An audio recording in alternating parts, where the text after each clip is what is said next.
Assalamualaikum warahmatullahi wabarakatuh.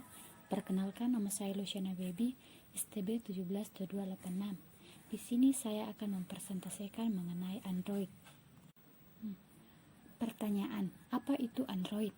Pertanyaan yang paling dasar, tapi sangat penting. Apa sih sebenarnya Android itu? Untuk menjawab itu semua, sekarang coba Anda bayangkan, tubuh Anda adalah sebuah ponsel atau tablet. Kepala, tangan, badan, kaki, dan semua organ fisik yang dapat diraba adalah bagian-bagian dari ponsel. Nah, Android dapat kita analogikan dengan cara yang sama, di mana ia berperan sebagai nyawa. Dalam hal ini, Android merupakan sistem operasi berupa perangkat lunak yang tidak berwujud. Ia berupa deretan kode program berbasis Linux yang dirancang untuk perangkat seluler seperti yang banyak kita temukan sekarang ini.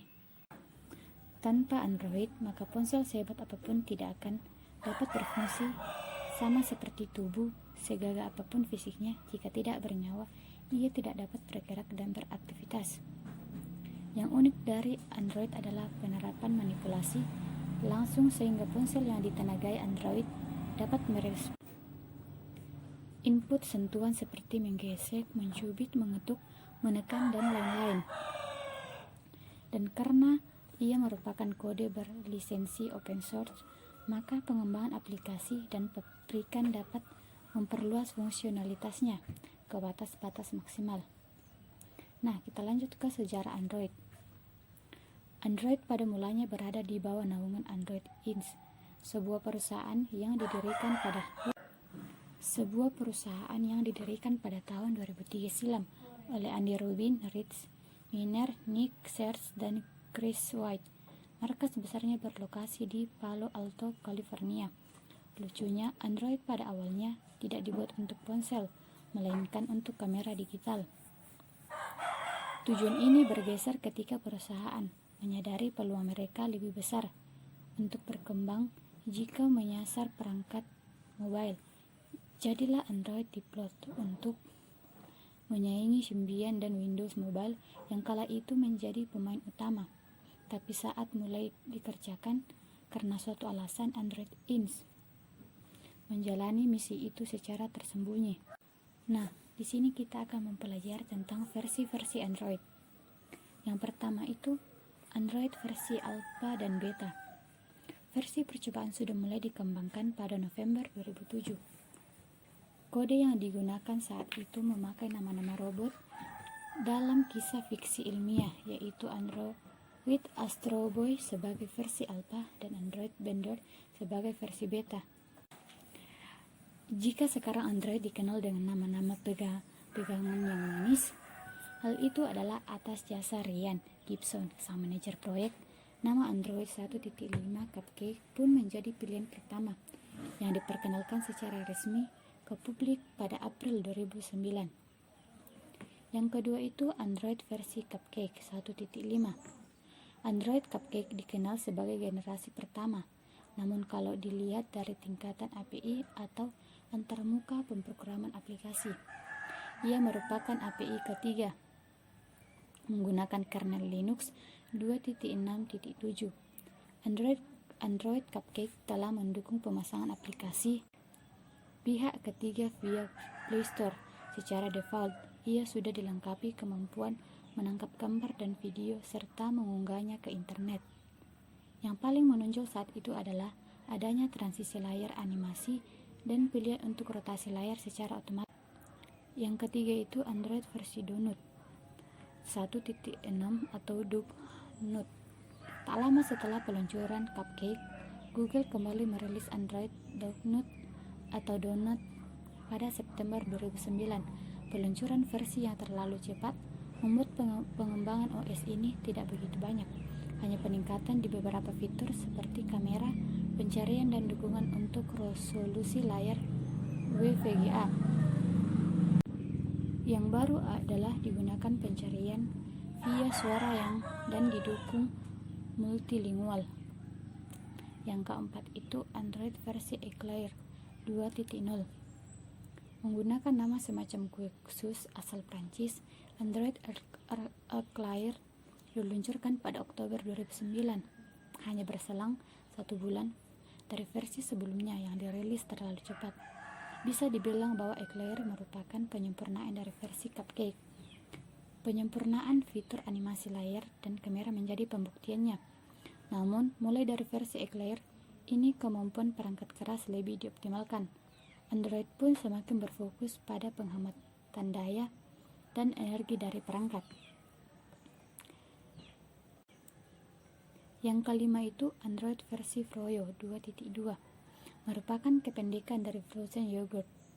Android Froyo diluncurkan ke publik pada Mei 2010, cukup panjang waktu yang digunakan untuk pengembangannya. Di sini berbagai fitur Android mendapatkan peningkatan signifikan, mulai dari kinerja, kecepatan penggunaan, memori, hingga keamanan yang mendukung angka dan karakter unik. Yang paling menyenangkan yaitu adanya fitur USB Sharing dan hotspot Wi-Fi. Ini semakin mempermudah pengguna untuk melakukan koneksi ke internet. Yang keenam itu Android versi Gigabird 2.3.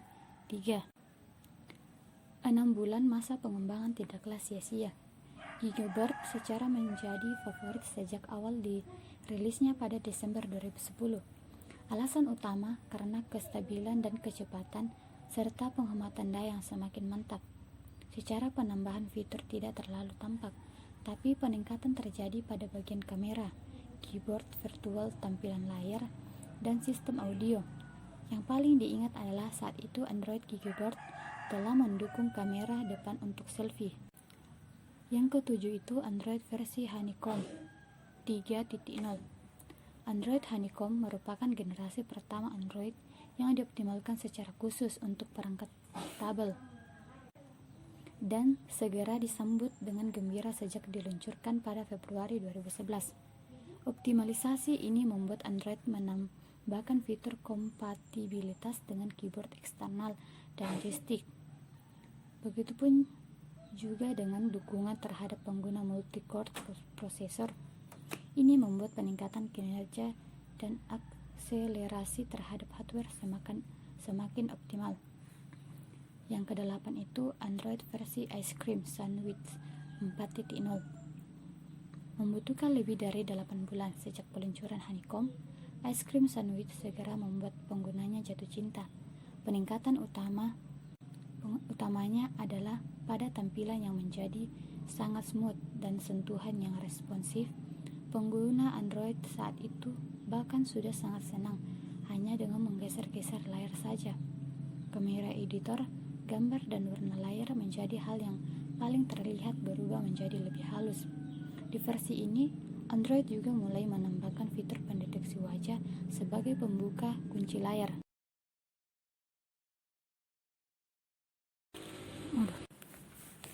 Yang kesembilan itu Android versi Jelly Bean 4.1. Setelah berfokus pada optimalisasi tampilan di Android ICS, Jelly Bean terlihat difokuskan untuk meningkatkan kinerja perangkat. Android yang dirilis pada Juni 2012 ini tidak terlalu banyak perubahan pada tampilan, akan tetapi efek peningkatan kinerja sistem, keamanan, dan koneksi Bluetooth semakin terasa. Yang paling menjadi pembicaraan adalah Android kini sudah mengenali emoji secara built-in, sehingga aplikasi pengirim pesan makin semarak. Yang ke-10 itu Android versi KitKat 4.4. Seperti Honeycomb, Android KitKat diluncurkan untuk mengakomodasi tablet dan smartphone dengan layar besar. Karena itu peningkatan terjadi di berbagai macam lini, mulai dari segi keamanan hingga kemampuan aplikasi seperti autofocus kamera. Android juga telah melengkapi dirinya dengan kemampuan untuk merekam layar secara built-in.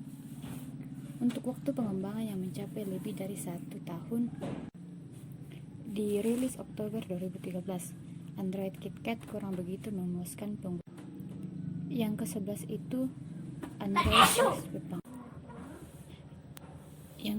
itu Android versi Lollipop 5.0. Peluncuran Android Lollipop menunjukkan bahwa Google berfokus mengintegrasi secara sempurna Android, sehingga Android dapat digunakan di perangkat apapun dengan lebar dan resolusi layar tingkat beberapa pun. Tampilan user interface pun mengalami redesign secara total dan mengalami peningkatan responsivitas yang signifikan. Dirilis Juni 2014, Lollipop menandai generasi baru Android yang akan terus ditingkatkan. Yang ke-12 itu Android versi Marshmallow 6.0. Mulai versi ini Android tak terburu-buru memberikan update karena kestabilannya telah sangat memuaskan. Karena itu versi perantara 5-6 tidak dirilis ke publik. Marshmallow baru diluncurkan versi penuhnya pada Oktober 2015.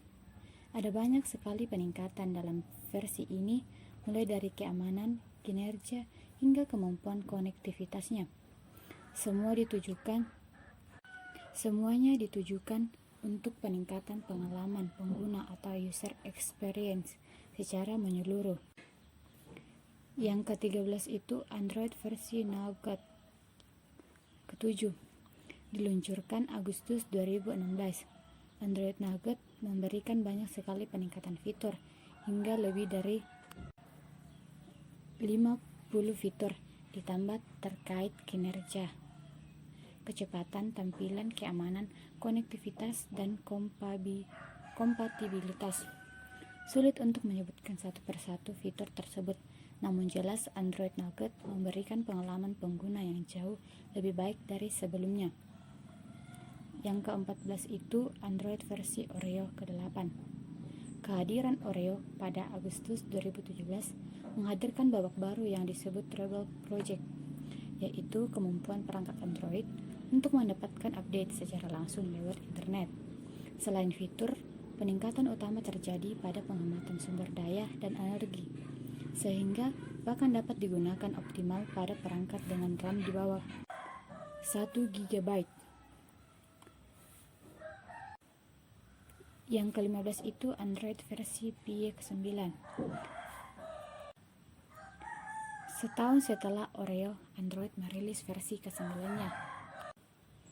Android Pie pada Agustus 2018. Secara perform, tingkatan Android setelah Oreo tidak terlalu jauh berbeda dengan versi sebelumnya. Peningkatan justru terjadi pada tampilan antarmuka secara fitur serta fitur-fitur yang berhubungan dengan jadwal dan aktivitas pengguna. Dan yang terakhir itu Android versi 10.